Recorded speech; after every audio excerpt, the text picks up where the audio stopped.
അനാവശ്യമായിട്ടുള്ള കാര്യങ്ങൾ കടന്നു വരുന്ന സമയത്ത്, നമ്മുടെ മനസ്സിൽ അതിലേക്ക് പ്രേരിപ്പിക്കപ്പെടുന്ന സമയത്ത് അവിടെ നോ എന്ന് പറയാനുള്ള ചങ്കൂറ്റ് നിങ്ങൾക്ക് ഉണ്ടാക്കിയെടുക്കണം. നിങ്ങൾ യെസ് പറയുന്നതോടൊപ്പം തന്നെ നോ പറയാനും പഠിക്കണം എന്നാണ് ഞാൻ പറഞ്ഞുകൊണ്ടിരുന്നത്.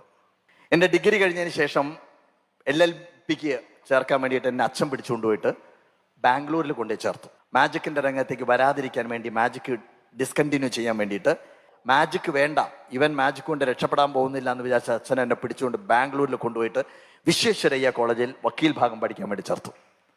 ഞാൻ കഷ്ടപ്പെട്ട് 1 വർഷം അവിടെ നിന്നു.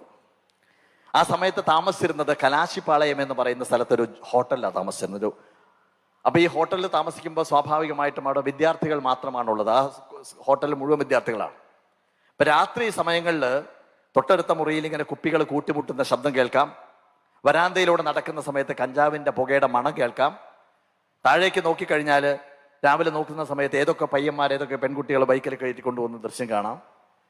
പക്ഷേ എൻ്റെ മക്കളെ, ഞാൻ മാജിക്കിനോടുള്ള പ്രണയമാവാം, അല്ലെങ്കിൽ ജീവിതത്തിൽ മാജിക്കിൻ്റെ രംഗത്ത് ഉയരണം എന്നുള്ള ലക്ഷ്യബോധം കൊണ്ടാവാം ഞാൻ ഇത്തരം കാര്യങ്ങളോടെല്ലാം നോ പറഞ്ഞു. ഇപ്പോൾ എനിക്ക് നിങ്ങളുടെ കണ്ണിലേക്ക് നോക്കി പറയാൻ പറ്റും, ഞാൻ എൻ്റെ ജീവിതത്തിൽ ഇതുവരെ ഒരു തുള്ളി മദ്യം ഞാൻ തൊട്ടിട്ടില്ല, ഒരു സിഗരറ്റ് ഞാൻ വലിച്ചിട്ടില്ല, ഒരു ചീത്ത കാര്യങ്ങളിലേക്ക് പോയിട്ടില്ല.